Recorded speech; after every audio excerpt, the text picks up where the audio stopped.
السلام علیکم۔ کیسے ہیں آپ سب لوگ؟ الحمدللہ آج ہم سورہ عبس پڑھ رہے ہیں، جو کہ سورہ سپارہ نمبر 30 میں ہے۔ سورہ عبس مکی صورت ہے، اس میں 42 آیات ہیں، 130 اس کے کلمات ہیں، 533 اس کے حروف ہیں، اور اس میں کل 1 رکوع ہے۔ شروع کرتے ہیں۔ اعوذ باللہ من الشیطان الرجیم، بسم اللہ الرحمن الرحیم۔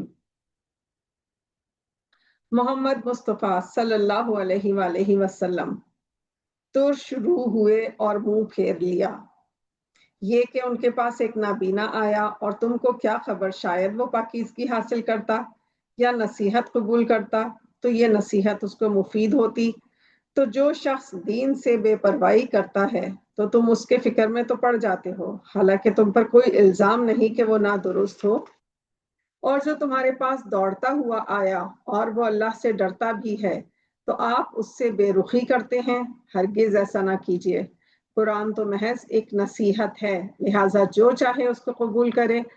قابل ادب ورقوں میں لکھا ہوا، بلند مقام پر رکھے ہوئے اور پاک ہیں ایسے لکھنے والوں کے ہاتھوں میں جو مکرم اور نیک ہیں۔ اللہ کی مار ہو انسان پر، وہ کیسا ناشکرا ہے۔ اللہ نے اس کو کس چیز سے بنایا ہے؟ نطفے سے اس کو بنایا، پھر اس کا ایک اندازہ مقرر کیا، پھر اس کے لیے راستہ آسان کر دیا، پھر اس کو موت دی، پھر قبر میں دفن کر دیا، پھر جب وہ چاہے گا تو اسے دوبارہ زندہ کرے گا۔ کچھ شک نہیں کہ اللہ نے اسے جو حکم دیا اس نے اس پر عمل نہ کیا۔ انسان کو چاہیے کہ اپنے کھانے کی طرف نظر کرے۔ ہم نے عجب طریقے سے پانی برسایا، پھر ہم نے عجیب طریقے سے زمین کو پھاڑا، پھر ہم نے اس میں اناج اگایا اور انگور اور ترکاری اور زیتون اور کھجوریں اور گنجان باغات اور میوے اور چارہ پیدا کیا۔ یہ سب کچھ تمہارے اور تمہارے چارپائیوں کے لیے بنایا۔ پھر جب وہ آئے گی کان پھاڑنے والی چنگھاڑ، اس دن آدمی بھاگے گا دور اپنے بھائی سے اور اپنی ماں اور اپنے باپ سے اور اپنی بیوی اور بیٹے سے۔ ان میں سے ہر شخص اس روز ایک ہی فکر میں ہوگا جو اس کو دوسری طرف متوجہ نہ ہونے دے گا۔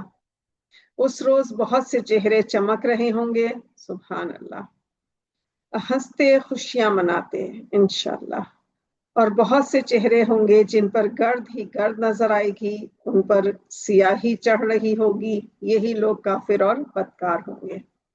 استغفر اللہ۔ صدق اللہ العظیم۔